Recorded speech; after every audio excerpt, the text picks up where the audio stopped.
Assalamualaikum warahmatullahi wabarakatuh. Innal hamdalillah nahmaduhu wa nasta'inuhu wa nastaghfiruh wa na'udzu billahi min shururi anfusina wa min sayyiati a'malina may yahdihillahu fala mudilla lahu wa may yudlil fala hadiya lahu. Asyhadu an la ilaha illallah wahdahu la syarika lahu wa asyhadu anna Muhammadan abduhu wa rasuluh. Allahumma sholli ala Muhammad wa ala ali Muhammad kama shallaita ala Ibrahim wa ala ali Ibrahim wa barik ala Muhammad wa ala ali Muhammad kama barakta ala Ibrahim wa ala ali Ibrahim innaka Hamidum Majid. Jamaah sekalian dirahmati Allah Subhanahu wa taala, alhamdulillah pada subuh kali ini kita masih diberi kesempatan oleh Allah Subhanahu wa taala untuk melaksanakan sholat subuh berjamaah dan mungkin sholat-sholat sunnah yang lain bagi yang mengerjakan. Selawat serta salam kita aturkan kepada junjungan kita Nabi Muhammad sallallahu alaihi wasallam, keluarganya, sahabatnya dan pengikut beliau hingga akhir zaman. Jamaah sekalian yang dirahmati Allah Subhanahu wa taala, tadi imam mengingatkan kita supaya kita mengingat kembali amalan apa yang sudah kita persiapkan untuk hari esok. Tentunya hari esok yang dimaksud itu adalah hari ketika kita sudah meninggalkan dunia ini. Ya ayyuhalladzina amanu taqullaha wal tanzur nafsum ma qaddamat lighad. Pada kesempatan kali ini kita juga diingatkan oleh Allah Subhanahu wa taala melalui Rasulullah sallallahu alaihi wasallam akan kebesaran Allah Subhanahu wa taala, akan sifat kasih sayang, Rahman dan Rahim Allah Subhanahu wa taala, akan jalan yang selalu kita minta, jalan yang lurus. Jalan yang lurus siapa? Sifat Rahman dan kasih sayang Allah Subhanahu wa taala itu dalam Al-Qur'an yang bagaimana? Itu minimal setiap hari kita ulang-ulang bacaannya di dalam sholat. Sudahkah kita merasa nikmat membaca surat itu yang diwajibkan dalam sholat itu? Luar biasa kalau kita renungkan, ya, kita dalami, kita merasa tidak berarti, kita merasa tidak bisa melaksanakan sesuatu hal kalau memang bukan karena kasih sayang Allah Subhanahu wa ta'ala. Diawali dengan takbir yang menandakan bahwa hanya Allah lah yang maha besar. Kemudian diawali lagi dengan basmalah, baik jahar maupun sir, dengan menyebut nama Allah yang maha pengasih lagi maha penyayang. Kemudian hamdalah, alhamdulillahirabbil alamin, segala puji bagi Allah, Tuhan atau Rabb seluruh alam. Itu menandakan bahwa memang segala puja dan puji itu hanyalah milik Allah Subhanahu wa taala.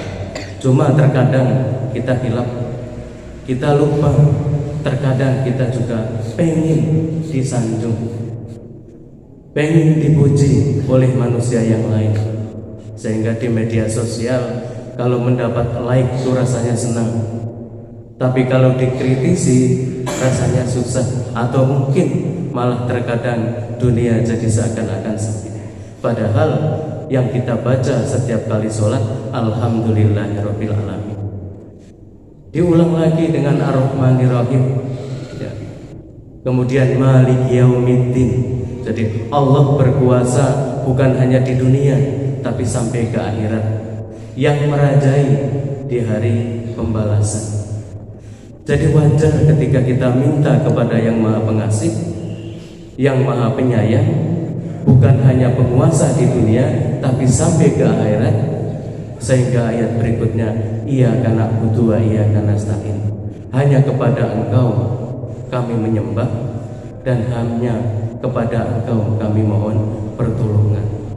Sudah disembah, sudah minta pertolongan, tapi terkadang manusia itu lupa, masih saja minta pertolongan, masih saja menyembah kepada yang lain, padahal mungkin dia sudah sholat tapi merasa kurang lengkap, sehingga datanglah barangkali ke dukun.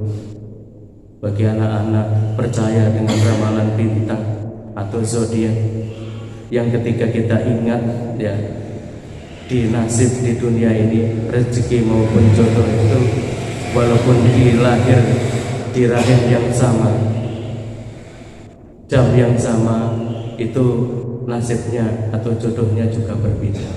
Itu menandakan bahwa ramalan itu tidak benar. Jamaah sekalian dirahmati Allah Subhanahu wa taala, kita minta jalan yang lurus. Tunjukkan kepada kami jalan yang lurus. Kalau hanya sampai di situ mungkin timbul pertanyaan, yang lurus itu yang bagaimana? Ternyata Allah menjelaskan di ayat berikutnya, ya, yang lurus itu adalah orang-orang yang diberi nikmat, bukan orang yang dibenci dan bukan orang yang dimurkai. Ada juga yang dibenci. Ya, kalau dalam tafsir itu ada yang mengatakan yang dibenci itu Nasrani, yang dimurkai itu adalah Yahudi. Nasrani karena sifatnya terlalu dalam beragama sehingga manusia dianggap sebagai Tuhan. Yahudi ingkarnya luar biasa. Ketika kita pelajari baca Al-Quran, di sana banyak juga keterangannya. Jamaah sekalian dirahmati Allah Subhanahu wa taala, supaya kita berada di jalan yang lurus sebagai manusia yang lemah, otomatis kita harus berdoa, berharap kepada Allah Subhanahu wa taala melalui media bahasa agar kita tetap istiqomah. Sebagaimana sebuah zikir yang pernah Rasulullah SAW wasiatkan atau sampaikan kepada salah satu sahabat beliau, yaitu Mu'adz bin Jabal. Siapa Mu'adz bin Jabal? Mu'adz bin Jabal itu adalah salah satu sahabat yang lahir di kota Madinah, salah satu sahabat Ansor, ya. Kemudian mengikuti Baitul Aqobah yang kedua yang berjumlah 70 orang, berbaiat, bersumpah setia masuk Islam untuk bersama-sama Rasulullah SAW. Salah satu keistimewaannya Mu'adz bin Jabal diantaranya adalah ketika diutus ke Yaman, ditanya oleh Rasulullah SAW, kalau ada persoalan hukum apa yang mau dipakai? Jawaban Mu'adz bin Jabal adalah Kitabullah. Kalau tidak ada di Kitabullah, maka Mu'adz bin Jabal menjawab dengan sunnah Rasulullah SAW. Kalau tidak ada di dalam sunnah, maka Mu'adz bin Jabal mengatakan, saya berijtihad dengan akal pikiran saya, insya Allah tidak akan lepas daripada kitab Allah dan sunnah Rasulullah SAW. Di situ barangkali umat Islam saat ini mengambil pelajaran, terkadang berijtihad ketika ada sesuatu persoalan yang mungkin tidak ada tercantum secara langsung di dalam Al-Quran maupun hadis. Jamaah sekalian dirahmati Allah Subhanahu wa taala, doa apa atau zikir apa yang disampaikan Rasulullah SAW untuk diamalkan oleh Mu'adz bin Jabal? Alhamdulillah ya, dulu tidak ada ditutup-tutupi, jadi tidak ada rahasia ajaran Islam, semua kelihatan, jadi sampai kepada kita. Doa itu adalah Allahumma inni ala dzikrika wa syukrika wa husni ibadatika. Di situ Allahumma inni ala dzikrika, ya Allah, aku mohon pertolongan agar aku selalu ingat kepadamu, wa syukrika, dan bersyukur kepadamu, wa husni ibadatika, dan beribadah yang baik kepadamu, hadis Abu Daud dan Nasai. Diawali dengan ini, mohon pertolongan untuk menandakan bahwa semua yang ada, yang kita lakukan itu memang betul-betul pertolongan dan rahmat dari Allah Subhanahu wa taala, termasuk keberadaan kita di sini. Kalau tidak rasanya mustahil. Jamaah sekalian dirahmati Allah Subhanahu wa taala. Berzikir di sini kita juga berzikir dengan sholat. Kemudian perintah berzikir banyak dalam Al-Quran. Ya ayyuhalladzina amanu dzkurullaha dzikron katsira. Wahai orang-orang yang beriman, ingatlah kepada Allah dengan mengingat namanya sebanyak-banyaknya. Ada yang pakai hitungan barangkali seperti dalam zikir pagi dan petang, tapi umumnya sebanyak-banyaknya ya. Salah satu perintah Allah dalam Al-Quran surat Al-Ahzab ayat 41. Ya ayyuhalladzina amanu dzkurullaha dzikron katsira. Jamaah sekalian yang dirahmati Allah Subhanahu wa taala. Kemudian yang dibacakan imam tadi juga mengingatkan kita tentang zikir ya. Dalam surat Jum'ah, wa idza qudiyatis sholatu fantasiru fil ardi wabtagu min fadlillahi wadhkurullaha katsiran la'allakum tuflihun. Apabila sholat telah dilaksanakan, maka bertebarlah kamu di muka bumi. Carilah karunia Allah dan ingatlah Allah banyak-banyak agar kamu beruntung. Salah satu keistimewaan zikir itu adalah supaya kita beruntung. Itu surat Al-Jum'ah ayat 10. Insya Allah kita yakin ya, yakin dengan ajaran Islam, yakin dengan kebenarannya, jadi kita mampu dan yakin untuk mengamalkannya. Kemudian di ayat yang lain surat Al-Baqarah ayat 152, fadhkuruni adzkurkum waskuruli wala takfurun ya. Karena itu ingatlah kepadaku, niscaya aku ingat pula kepadamu, dan bersyukurlah kepadaku, dan janganlah kamu mengingkari nikmat. Jamaah sekalian dirahmati Allah Subhanahu wa taala. Kemudian bersyukur atas nikmat yang diberikan kepada Allah, oleh Allah Subhanahu wa taala kepada kita. Tentunya nikmat itu bukan hanya berupa materi. Tergantung kita bisa enggak dengan mata hati kita, dengan mungkin spiritualitas kita yang kita lakukan sehari-hari, mampu melihat sisi nikmat baik yang diberikan Allah Subhanahu wa taala kepada kita ya. Nikmat tentunya sekali lagi bukan dilihat dari materi atau jabatan atau hal-hal benda yang lainnya yang barangkali kasat mata bisa diraba, bisa juga dirasakan. Karena kalau berwujud materi ya, itu tidak semua orang seberuntung dengan orang yang lain. Tapi lihatlah sisi positif yang lain. Misalnya di tempat kerja, kok posisi kita di bawah terus sudah bertahun-tahun. Mungkin bisa kita lihat sisi dalam tanda kutip negatif ya, yang posisinya di atas. Bisa jadi orang punya jabatan, bisa jadi orang punya harta yang banyak, tapi di sisi lain mungkin mereka diuji dengan keluarganya, diuji dengan anaknya, diuji dengan istrinya dan seterusnya.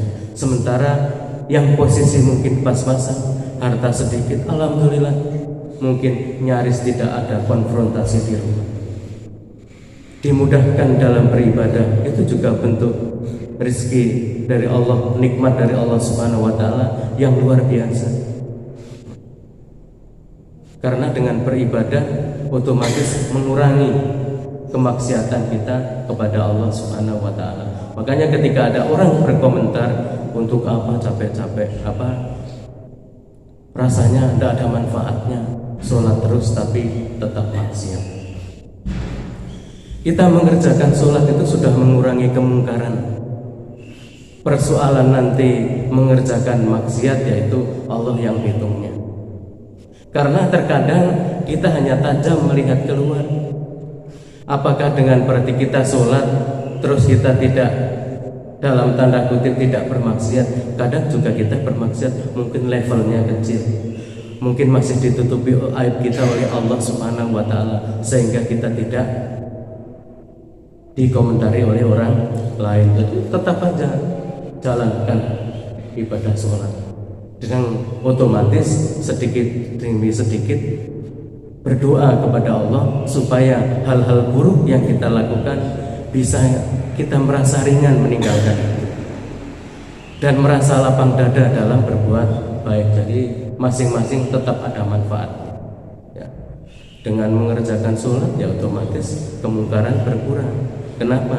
Karena meninggalkan sholat itu juga merupakan salah satu wujud kemungkaran kepada Allah Subhanahu wa Ta'ala.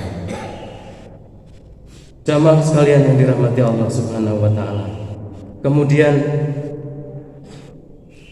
yang ketiga adalah wa husni ibadatik, semoga bisa beribadah dengan baik, karena memang Allah Subhanahu wa Ta'ala menciptakan jin dan manusia dalam rangka beribadah kepada Allah Subhanahu wa Ta'ala. Surah Al-Zariyat, wa ma khalaqtul jinna wal insa illa liya'budun, dan tidak kami ciptakan jin dan manusia kecuali untuk beribadah kepada Allah Subhanahu wa Ta'ala. Kemudian di ayat yang lain, wa'bud rabbaka hatta ya'tikal yaqin, dan sembahlah Tuhanmu sampai yakin ajal akan datang kepadamu. Jadi perintah menyembah, perintah sholat kepada Allah Subhanahu wa Ta'ala tidak